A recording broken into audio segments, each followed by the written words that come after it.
So, good noon, everyone. Am I audible, visible?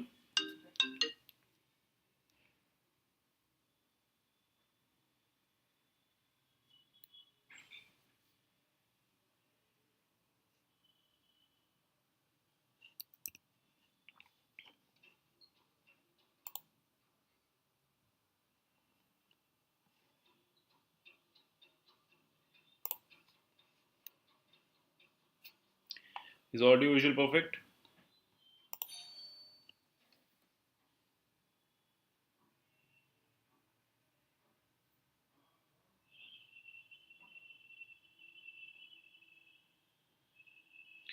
So, hopefully, everything is fine. So, this is me, Kapil Sikka. I welcome you all to Unacademy's YouTube channel UPSC CSE Optional. And as you all know, we are continuing with this PSIR. So, within this PSIR, we have completed many thinkers up till now. We have completed up till Hobbes. We have seen the social contract theory of Hobbes. We have seen the importance of Hobbes in building a sovereign government. Okay, so after Machiavelli, we have seen how there was a shift in Britain, how come Glorious Revolution and Scientific Revolution evolved, and it actually contributed in the betterment of the civilization. Along with that, we have also seen the social contract of Hobbes. We have seen the Leviathan concept along with the criticism of Hobbes. So, where he has been thoroughly criticized for giving an absolutist government. We have also seen that he was more in favor of giving power to royalists. He was more in favor of giving, in establishing a absolute government, because he was of the view that human being by nature are very selfish. Okay, so they are very brutish. You need to have a strict rules and regulations. Only then they will be able to you will be able to rule them. They will be better governed in this scenario. So this is what is the theory of Hobbes, and today we'll be moving from Hobbes to John Locke. Though Locke has also pointed the same thing, he has also discussed the same method, that there is something called social contract, which is very much essential. So let us see what this social contract is all about and what is the difference between the Hobbesian contract as well as the Lockean contract. So both happen to be contractualist. So this is me, Kapil Sikka. You know me well. I have been teaching on this platform almost since a year, and I have been taking up very important classes like polity, economy, PSIR. Apart from that, I have also taken up MCQs and current affairs. So first thing first is that you need to get enrolled in a subscription, because technically this offline coaching is never going to open at least nearby soon. Okay, so let us see for next 2021, if you are waiting that things will be resuming and things will be it will be normal, it will be again same.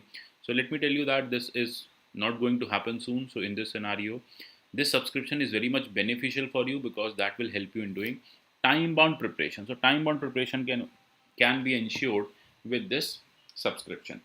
Apart from this, if you'll see that the subscription is also available for various kinds of aspects, so that we'll discuss. First thing is what it will provide you. It will give you daily live classes, it will give you live test quiz, structured courses, unlimited access. You can download the learning app, and or you can take a web based subscription. So it will work either way. If you are taking a web based subscription, it will also work in the application. Whether you're taking on Android, it will also work on iOS. Usually students keep asking if I'll take Android based iOS based subscription, whether it will work or not. So you can always take on Android and use it on iOS. Then top educators are available. Over here we have GS classes, over we have optional classes. So let us first discuss about the GS aspect. In GS you will see that the best module which is available is at least 1 year. So that will be for 44,500. Code you have to apply is KS Live. With this KS Live code, you can basically take 10% discount, and you can get the advantage of 1 year program at 44,550. With this price, you will be getting complete GS prelims and mains. Apart from that, if you're going for 2022, then 64,800 remains the key. 64,800. You just have to pay after applying this code. And for 3 year 2023 onwards, you can always go with the 3 year course. You will be getting updated classes, you will be getting updated modules. So you will be getting many updations in the 3 year journey. But we have something better for you, that is your Iconic. Iconic is available for 62,550, and what it gives you for 1 year, it gives you live classes, that is again plus. Apart from plus, you'll be getting test series, unlimited practice sessions, structured schedule, personal coaching, daily mains, question answer, study planner, personalized feedback. So what you'll be getting over here is you just have to pay 62,550 and you will get this benefit. This is clear. Then if you are going for 24 month, so for 24 month, 96,300. Hello. Hello. Okay, then you have 36 month, that is 1,26,900. You will get all the benefits over here. Okay, so let us start. Apart from this, yeah, we have a PSIR optional classes as well that you can always avail for 24,750. So within this 24,750, what you are going to get is 1 year complete subscription of your PSIR optional. Then you will have test series, you will have PDF notes, everything will be available. Okay. So now let us move to the subject. Subject is John Locke. So what John Locke is providing us what John Locke has discussed. So for that, let us see his contractual theory. If you will see John Locke, so basically he was more in favor of representational democracy. He was anti-royalist. He was just opposite of the Hobbes, but he also wanted to have a social contract. So this is one thing you need to see, that he never gave primacy to monarchies, he never gave primacy to kingdoms. He was more in favor of that people should also get the benefit of the representational democracy. Democracy should be provided. Okay, so this is something which is very much necessary. He is also an English political philosopher, and he also discussed about the idea of limited monarchy. Okay, let us say you have monarchy, that monarchy can be ensured in a limited format. Okay, so this is what you can see, limited monarchy can be ensured. Apart from that, he has written several books. One is, you can see the two treatise on civil government, which is very important work. He has also discussed about, he's also discussed in totality about rights aspects. Okay, so basically he has discussed about the idea of natural rights. He has given primacy to few rights that we will see, that all of the fundamental rights today somewhere found a base in Lockean theory of rights, that we will see. So basically he was an ardent follower, he was an ardent propounder of liberties and properties. Okay, so he wanted that human should have liberty. Without liberty, human will not be able to thrive. Without property, human will not be able to thrive. So this was his context. So first thing first is that they both shared a vision of social contract. This is a commonality between them, because both of them were of same view that this social contract will bring a political stability in the state. Because as you have seen, the 15th 16th century Britain was very much unstable state. Okay? So there was so much of very much the stability was not there. Glorious revolution was taking place. There was a clash between royalists and puritans, and people were running here and there for their life. So this is what both thought. The common aspect between both of them was that there has to be political stability, and for that political stability you need to have social contract, which is very much essential. Second thing is, both of them had a very stark view of human. On one side we have seen human. If you will see about Hobbes component, so Hobbes was of the view that human is selfish, he is nasty, he is brutish. Okay, so always ready to collide with each other, always ready to fight with each other. So his human was not a good human.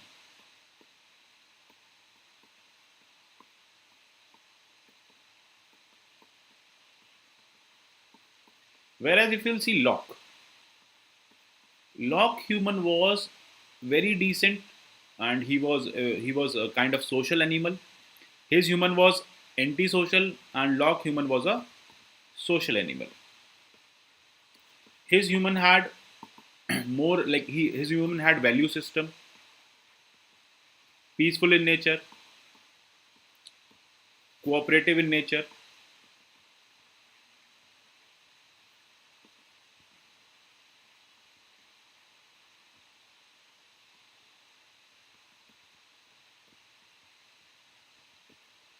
Okay, so this is what is the whole scenario over here. Getting it? So this is the stark contrast between both of the natures. Hobbes has given a grim view. He has given a very, you can say, depressing view of the society. For him, human is very bad. For him, human has instinctive behavior. For him, human are brutal. Okay, so basically they are always troublesome. Whereas if you'll see for Locke, human is a very nice person. Okay, so human has very good values, value system. Okay, always ready to serve others. Why this difference is there? If you have to find out the difference, you have to see the history of the state. If you see the history of the state, Hobbes' time, what was the difference over here? Hobbes' time was the time of civil war. As he has rightly said that I and fear were born together. So he was basically a product of the civil war. So he has seen the worst part of human, where people are killing each other, genocide is happening, okay, so much of violence is happening. Whereas till the time Locke started writing, Britain again became a peaceful state, okay, a peaceful country, and they were reaping the benefits of glorious revolution. And during this glorious revolution, people were more focusing upon the scientific phenomenon. They were basically non-orthodox in nature. They were living life happily. They were enjoying nature. They were enjoying environment. So this is how you can see that both had a drastic uh, dissimilarity in their background. So if we'll talk about Hobbes, so Hobbes was more like a person born out of civil war. If you see about Locke was a person born out of you can say a peaceful environment. Then this is how, that is why Hobbes was a pessimist, and if you'll see Locke was a visionary. Locke had a vision of a better society. Hobbes also had a vision of better society, but from pessimist point of view. So his view was pessimist in nature, and Locke's view was visionary in nature. Okay, so this is what is the essential difference. Locke reached his intellectual maturity after English Civil War. This I have already told you. Okay, so basically he wanted that though there should be monarchy should be in a limited format. Hobbes' monarchy was in absolute format.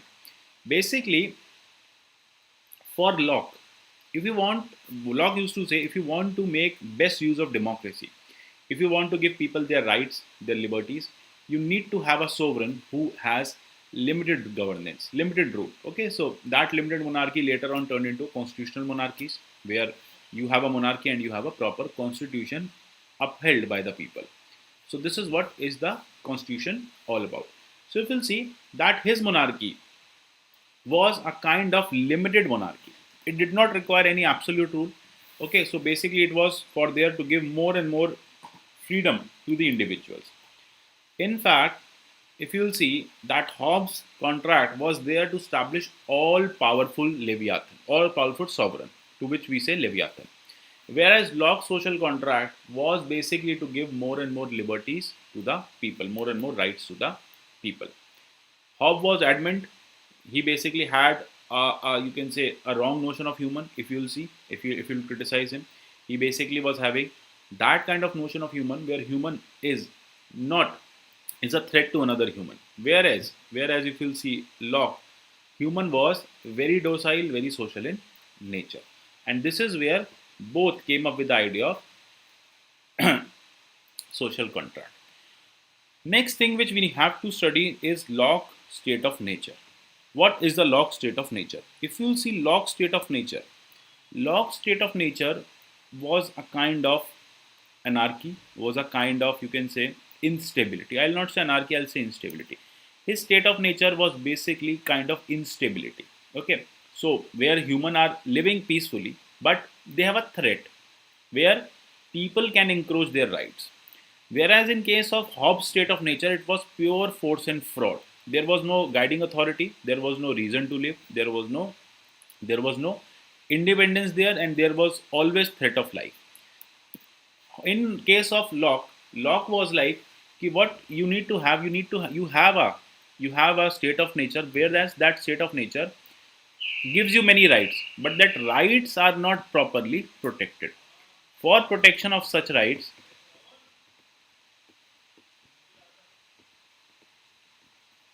you need to basically come up with a proper social contract. What this social contract will do, this social contract will give you a kind of benefit. It will save your rights. It will give you positivity. It will give you grant you institution. It will grant you sovereignty. It will grant you safety. So basically these are the benefits of doing a social contract in case of Locke. Another thing is Locke was very much in favor of giving natural rights. He was of the view that natural rights, without natural rights, human do not have any kind of. They don't have, like, if you are a if you are a human being, if you are into a state of nature or you are living here, so you need to have some kind of natural rights. These natural rights are basically life, just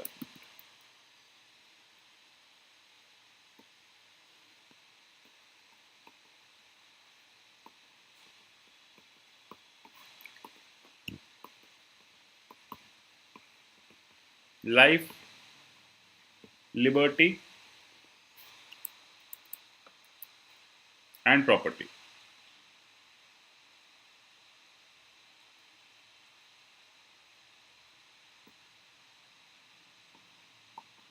You have life, you have liberty, you have property. So these are three inalienable rights.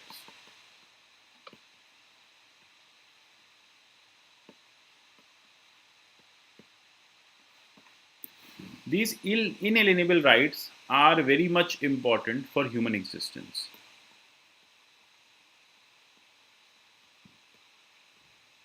Without them, no human being will be able to survive.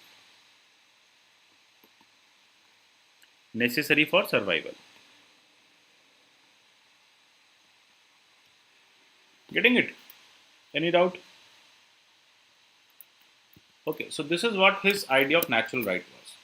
So ultimately, he was like, "Ki this natural right will give you basic freedom, it will give you equality, it will give you benefit, it will help you in living in materializing your life, it will help you in using your life for a in the best possible manner." Okay, so basically for him that despite of this natural rights, now people have fear that their natural rights can be encroached. So that is why, just to give them sufficient protection. Okay, so basically if they are very important, without them nothing can happen. So these natural rights, they need sufficient protection.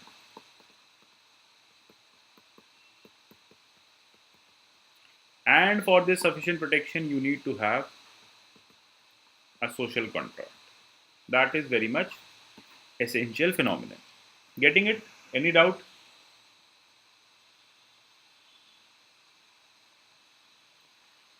Okay, so his state of nature was kind of peaceful. His state of nature gave some kinds of natural rights. Why you are doing social contract? Just to preserve and protect those rights, just to enjoy those rights. Why Hobbes was doing social contract? Because his state of nature was very violent. He wanted to come out of violence. He wanted that people life can be protected, so violence can be ended. And how that violence will end? That will end through social contract. Whereas in case of John Locke, Locke's state of nature was peaceful, yet he wanted a contract so that whatever right has been bestowed by the state of nature can be protected and reused, can be protected and enjoyed. Enjoyed is a better word. Okay, so his doctrine was kind of government by consent. You will give consent, and with that consent, you will form social contract. This is something very important. Okay, next thing is, if you will see that social contract is basically something which is basically the basis of modern constitution. So if there's a question that social contract in today's era, okay, so here you can see all these constitution are nothing but product of social contract, because as you can see our preambles also starts with "we the people." That means we the people have give to ourselves, or have made this government sovereign, which will rule us in our best interest. This is what is the idea of social contract. Clear? Any doubt? So ultimately, the answer comes social contract of Locke is not fundamentally same as the social contract of Hobbes. So both have a social contract, both have different kinds of scenario. So John Locke also wrote two treatises on government. So first treatise is concerned with the concept of political authority, concept of divine rights of king. Second, he basically wrote the aim of civil government, how a civil government can be formed and how civil government can basically give all the benefits to the people. He believed that people entered into a social contract to protect their life, liberty, and property. Okay, so if you'll see Thomas Jefferson, who wrote Declaration of Independence in United States of America, he admired Locke. So for Locke, the government has only one duty, that is to protect citizens' property. Protection of citizen property is very much essential. So he also gave right to revolt. If you will see, Hobbes never gave right to revolt. Hobbes was of the fact that the contract is irrevocable. You cannot de-sign, you cannot take away, or you cannot throw that contract into dustbin. Okay, you have to follow it. If the government turns dictator, you have to follow it. Whereas Locke gave a very clear-cut strategy that in case government, if they are not favoring you, they are not doing benefit of you, you can always revolt.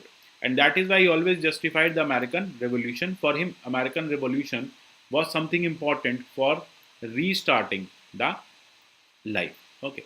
Then if you can see, pre-political, the state of nature, it was pre-political and not pre-social. Man was neither selfish nor self-seeking nor aggressive. Man were equal and free to act, and they were basically enjoying the law of nature. So this is what we have studied. So basically, Locke's state of nature is pre-human. Okay, so state of nature exists anytime human have entered into an agreement, and ultimately, whenever they will enter into agreement, so they will basically enjoy the rights over here. His civil society was kind of pro-human in nature. His government was kind of pro-human in nature. This is clear. So here you can read everything. So if we will come directly to the political philosophy, so what kind of society he was looking for? He was looking for a society where toleration in religious and intellectual matters was desirable. Basically, he wanted peace for everyone. Then glorious revolution where scientific evolution of knowledge can be seen. Then Locke is also regarded as collectivist because he was favoring the will of majority. For him, human had a communitarian approach.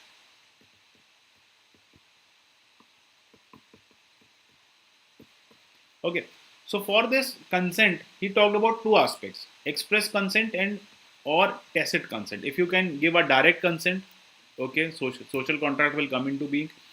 If you're not giving a consent, that there will be a tacit consent. Yes, do you adhere by this social contract by following it. If you are following it, if you are enjoying it, so that means you have given a tacit consent. Direct or express is where you have spoken yourself and given the right of social contract. Okay, so this is all for today. In case if you have doubt, you can always contact me on Unacademy_Kapil_Sikka.